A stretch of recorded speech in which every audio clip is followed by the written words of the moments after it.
Hi there, welcome to Tolkien Insights. I'm your host Antonio, and today we step into a world where creativity, science, and sound collide. I'm joined by two special guests, Daniel Van from Made Music Studios and Dr. Aaron Reed from Sentient Decision Science.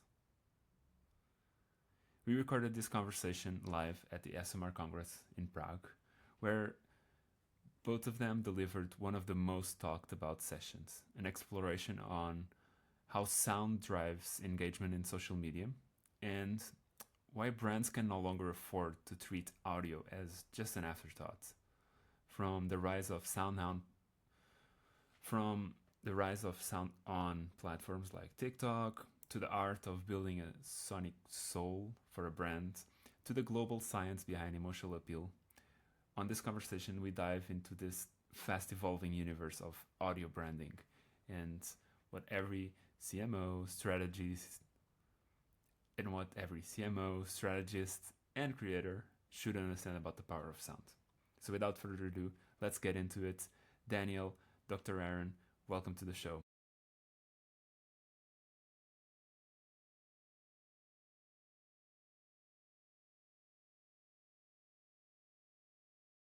So yesterday we were on stage.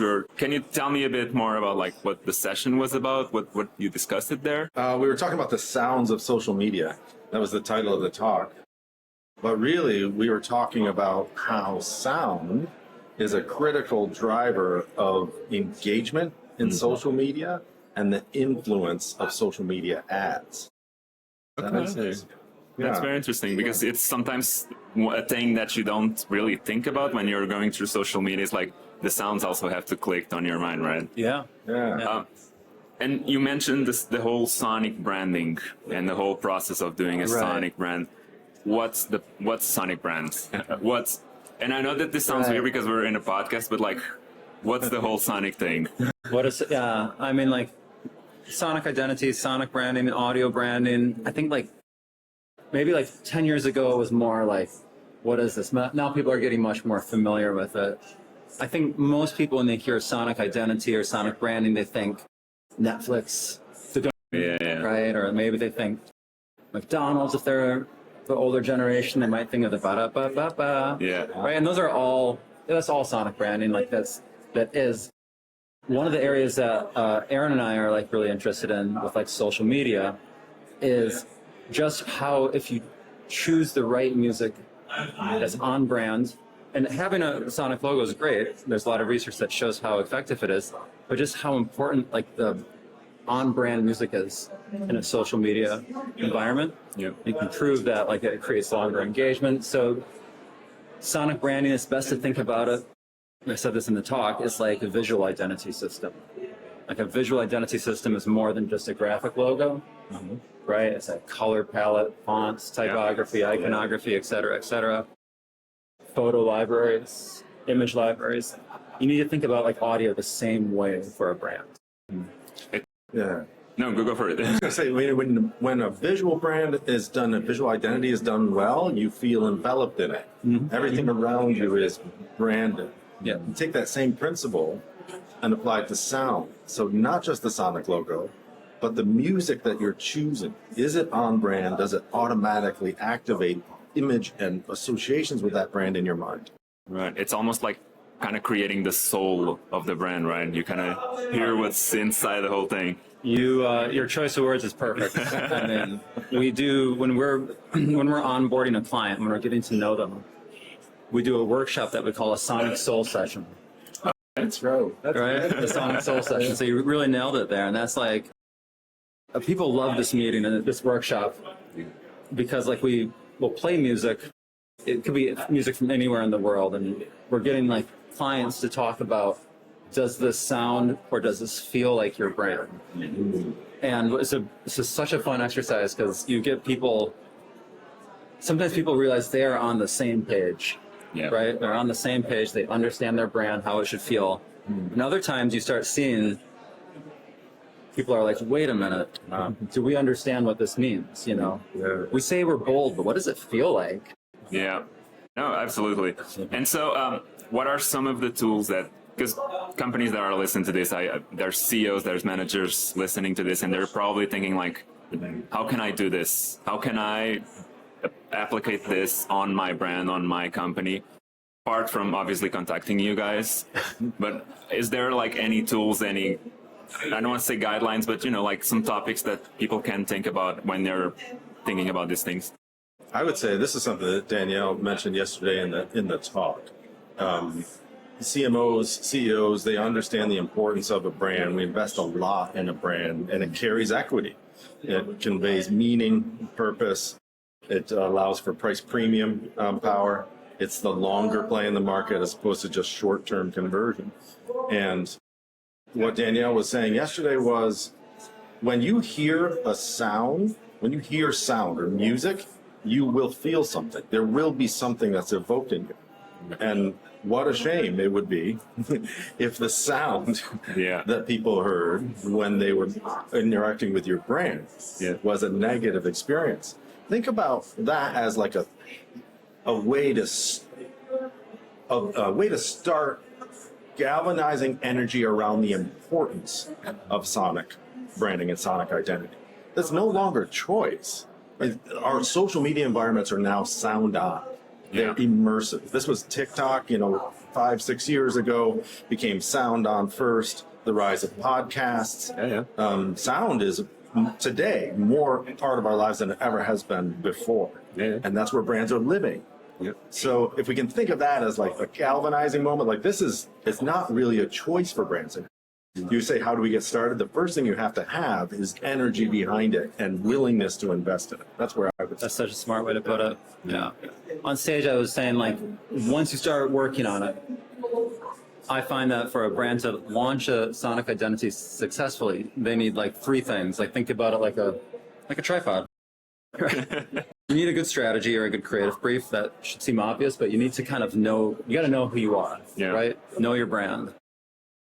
Have a strategy on how you're going to use the music, where it's going to go, right? So what's your strategy? You need good creative, right? We can handle that.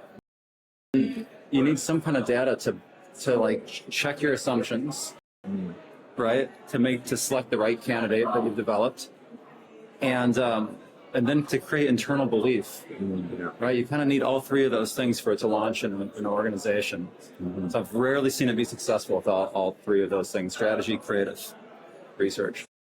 And is it difficult, because some of these brands that are listening and some of the people that are here, they come all around the world. They have brands and companies, multicultural, multi-country wide. Is it difficult to create this sonic element for a brand that's encompass the whole globe? Because different cultures, different languages, and there's a lot of differences all around the world. Is there a way to kind of fit or create the sound that it goes through like all the McDonald's in the world, they play the same tune? Is it difficult to find that? I love that question. Do you want to take the first stab at it? I'll talk from a measurement perspective. I'm laughing because like a lot of times I'll sit through a discussion with senior leadership at a brand, and they're like, well, we need our sonic identity, we need our sonic logo, let's say it. We need our sonic logo to deliver on these brand attributes. They list them off. Our values, we need it to increase attribution. We need it to increase recall. We need it to sort of modernize the brand with our new shift in strategy. And we need it to speak in these markets. And I'm like, got it. And in under 3 seconds, right? Under 3 seconds. And cheap. Yes, and cheap. I'll be back next week. And it's like under 3 or 5 seconds. It's like, that is not a lot of time to work. But that said, I'm often surprised that like when we research sonic identities globally, you do find commonalities, right? Especially with sonic identity, you do find commonalities cross-cultural, and so you will find. Inevitably, we do find a candidate that is not causing harm. I'm trying to think of the right way to put it, but like we're often finding like this speaks well in China, this speaks well in the Mideast, this works well for North American, this works well for South American, and we get there. Right, we get there, but we have to test our assumptions, because what I think is going to work in China is it's just a guess, right? Like I need to be informed with research on that.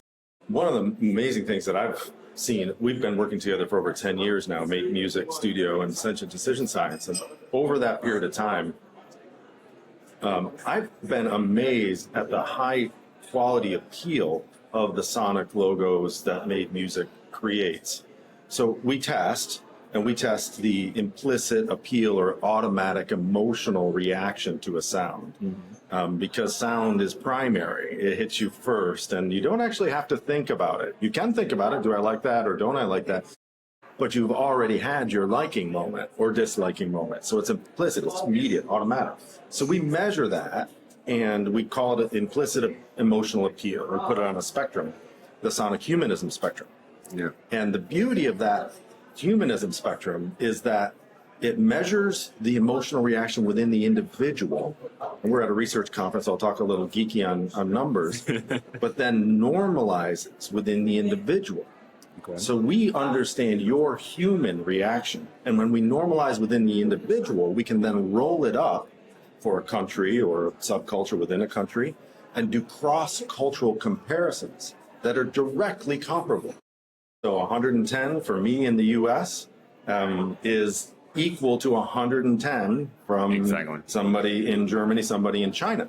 Now, what stimulates that 110 is going to potentially differ by country. You follow me? So we might also have those emotional reactions, but that we may be responding in different ways to different sounds. So to bring that full circle, one of the things I've seen with Made's sonic logos is they'll typically produce, in my experience, whittle it down to 3 potential options for sonic logos, and then we'll test them globally, say 5 different markets: the US, UK, India, China, Brazil, for example. That might be a typical study. And as Danielle was saying, none of those, you end up with data that ensures that you're not doing any harm. But what's remarkable is that they all are so appealing. So it's really, you're choosing among 3 options that are already implicitly appealing. You may have 4 that work, may have one that works in 4 markets, maybe it's a little lower in China, but it's not negative. So that's one of the ways we approach it from a research perspective. Make sure the measure is implicit and individually human and can compare it across cultures. And then we've got our benchmarks. Yeah. How do you see the future? And the future not only about the whole Sonic brand, but also social media. How do you see the future of it all? And where do you feel like it's going to be even more audio, it's even more sounds, and even more important than it is right now? I have way too many opinions. But what do you think? In the future. I mean, gosh, I wish I had a tool to predict the future. Like I said, when we were doing this kind of work 10, 15 years ago, there was so much focus on you need a logo, you need a mnemonic, super important. Yeah. But can you scale a sonic identity enough with just one thing, right? And so you think about the amount of content a brand has to put out for social media, right? Piece after piece after piece after piece. And so the future for us is looking at how do you scale sonic identity that way. So we're looking at different tools that we have. We've launched a new product that helps brands scale their sound quicker and easier, right? So we're trying to think about the speed and the fluidity that is necessary, but still getting all the benefits of the brand strategy, the sonic identity that we've done for it. So that's kind of where we see the future is in sound at scale. And thinking about that, like if you're a social media manager at a brand, you've got your brand assets and you want as much attention on your channels as possible. So what are we doing now as we're attaching music to those assets? And it can be trending music, and it can be licensed music, which has other complications and costs associated with it. Sure. And we do that as media managers because we know when we do attach a trending sound, that kind of engaging sound, it's getting more views. Yeah. And we're spending dollars to get those views. But what's so important to learn about that tactic is that it may get you attention right now, but you don't own that sound. Right. Your competition can use that sound. Yeah. If you're using trending music that's not curated to be on brand for your brand, You're just spending money for the immediate moment. And what do brands need to do? They need to build equity for the long term. So if you've got a catalog, a library of curated on-brand music that you can use in your social media feeds, you're going beyond just the Sonic logo. You're using on-brand music to engage, which is getting you the attention, but it's also giving you attribution to your brand, increasing mental availability of your brand and preference for your brand. So that together, there's a competition for the eyes and the ears of all those social media viewers and users. Sound is a key mechanism for engaging and building your equity. Yeah, it's great. I could honestly be doing this for another hour. Yeah. I would love to just be here talking with you guys about like how this whole thing works and the whole sound of it. Also, we're gonna like need a new sound for the podcast eventually. So, we're gonna need some music for I it. know a few people. Yeah. But again, thank you so much for your time. Thank you so much for Delightful. the whole experience and the conversation. And I hope you enjoy the rest of the Congress and have some fun and meet interesting people.